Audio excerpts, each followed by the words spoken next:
পদার্থবিজ্ঞানী আইনস্টাইনকে প্রশ্ন করা হয়েছিল কোন ধরনের অস্ত্র দিয়ে তৃতীয় বিশ্বযুদ্ধ হবে। তখন এই বিজ্ঞানী সতর্ক করে বলেছিলেন, আমি জানি না তৃতীয় বিশ্বযুদ্ধ কোন ধরনের অস্ত্র দিয়ে হবে, তবে চতুর্থ বিশ্বযুদ্ধ হবে লাঠি এবং পাথর দিয়ে। পদার্থবিজ্ঞানী আলবার্ট আইনস্টাইন বলেছিলেন, তৃতীয় বিশ্বযুদ্ধের যে কোনো ফলাফল মানব সভ্যতার উপর এতটাই বিপর্যয়কর হবে যে মানব জাতি প্রস্তর যুগে ফিরে যাবে। শুভেচ্ছা সবাইকে, আমি ফিন ভাই বলছি হেলসিঙ্কি ফিনল্যান্ড থেকে। আশা করছি আমাদের ভিডিওটি দেখবেন, শেষ পর্যন্ত থাকবেন আমাদের সাথে।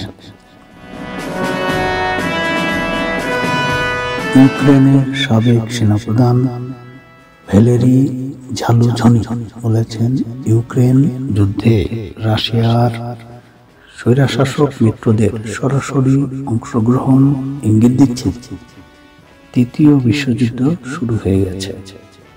ইউক্রেনীয় সংবাদ মাধ্যম ইউক্রেইনস্কা প্রাপ্তার ইউপি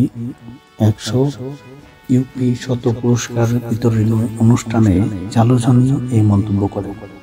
জার্মান ভিত্তিক সংবাদ মাধ্যম পলিটিকোর প্রতিবেদন থেকে এই তথ্য জানা গেছে। বর্তমানে যুক্তরাজ্যে ইউক্রেনের বিশেষ দূত হিসেবে দায়িত্ব পালন করছেন সাবেক এই জেনারেল ঝালুঝনি।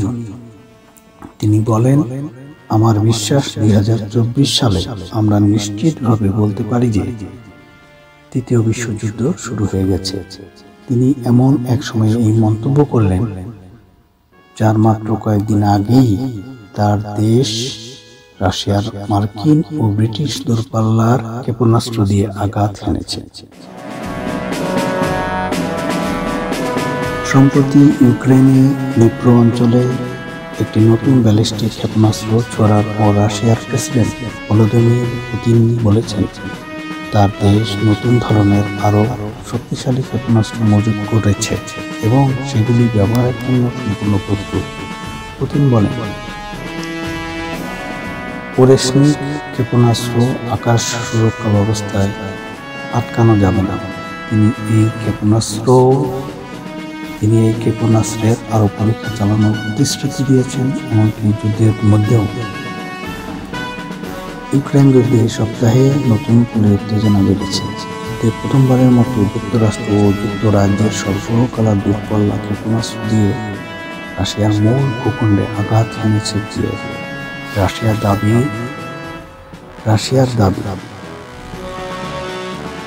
দাবি করে তাদের আকাশ সুরক্ষা ব্যবস্থায় ইউক্রেনের ছোড়া এই ক্ষেপণাস্ত্র আকাশেই ধ্বংস করে দিয়েছে তারা। কিয়েভের হামলার পর গত বৃহস্পতিবার নিপ্রো এলাকায় নতুন ধরনের ক্ষেপণাস্ত্র দিয়ে হামলা চালায় রাশিয়া।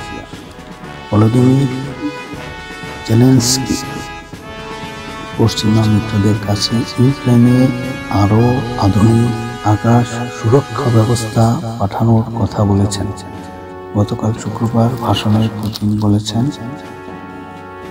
ওরেশনিক হাইপারসনিক ক্ষেপণাস্ত্র শব্দের চেয়ে 10 গুণ গতিতে উড়ে যায়। তিনি ওরেশনিক ক্ষেপণাস্ত্র উৎপাদন চালিয়ে যাওয়ার নির্দেশ দিয়েছেন।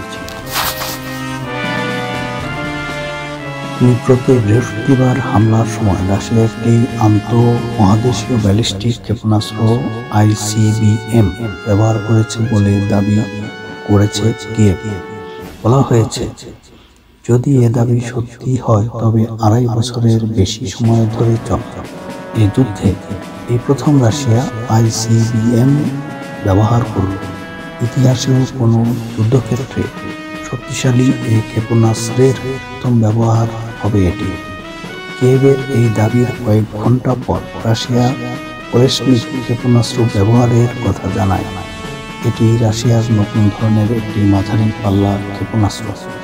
এর আগে গত মঙ্গলবার ও বুধবার প্রথমবারের মতো যুক্তরাষ্ট্র এবং যুক্তরাজ্যে তৈরি দূরপাল্লার ক্ষেপণাস্ত্র দিয়ে রাশিয়ার ভূখণ্ডে হামলা চালিয়েছিল ইউক্রেন। তখনই এর পরিণতি নিয়ে হুঁশিয়ার করা হয়েছিল। আসলে কি তৃতীয় বিশ্বযুদ্ধ শুরু হতে যাচ্ছে? ইসরায়েল রাষ্ট্র হামাস ও হিজবুল্লাহ নিধনের প্রতিজ্ঞায় গত 13 মাস যাবৎ গাজায় মানুষ হত্যা করা হয়েছে এবং লেবানন ও সিরিয়ায় যে নির্মম হামলা চালিয়ে যাচ্ছে তাতে করে ইরানের পাল্টা হামলার প্রেক্ষাপটে তৃতীয় বিশ্বযুদ্ধ বাঁধল বলে অনেকেই আশঙ্কা প্রকাশ করেছেন। আর সেই আশঙ্কায় ঘি ঢেলে দিল রাশিয়া।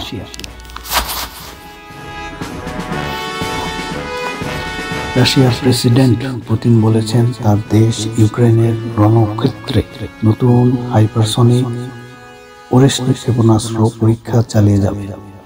রাশিয়া ইউক্রেনে এই ক্ষেপণাস্ত্র দিয়ে হামলা চালিয়ে যেতে থাকবে। রাশিয়ার কাছে এই ধরনের ক্ষেপণাস্ত্র পর্যাপ্ত মজুদ রয়েছে। এদিকে ইউক্রেন জানিয়েছে রাশিয়ার এই অস্ত্র মোকাবেলায় তারা আকাশ প্রতিরক্ষা ব্যবস্থা তৈরিতে কাজ শুরু করেছে।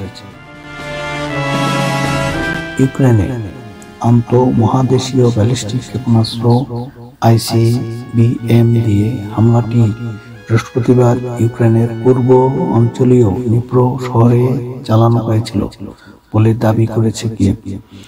তা সত্যি হলে ইতিহাসের প্রথমবারের মতো যুদ্ধক্ষেত্রে শক্তিশালী ক্ষেপণাস্ত্র ব্যবহার করা হলো।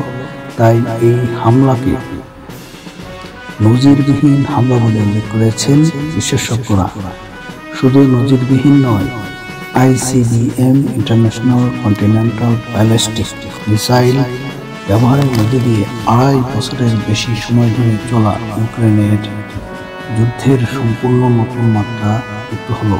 এর কয়েকদিন আগে গত 2 দফায় প্রথমবারের মতো যুক্তরাষ্ট্র ও যুক্তরাজ্যের তৈরি দূরপাল্লার ক্ষেপণাস্ত্র ATACMS দিয়ে রাশিয়ার ভূখণ্ডে হামলা চালিয়েছিল ইউক্রেন। তখন এই নিয়ে হুঁশিয়ারি দিয়েছিল মস্কো। এরপর ক্রেমলিন এই হামলা চালায়।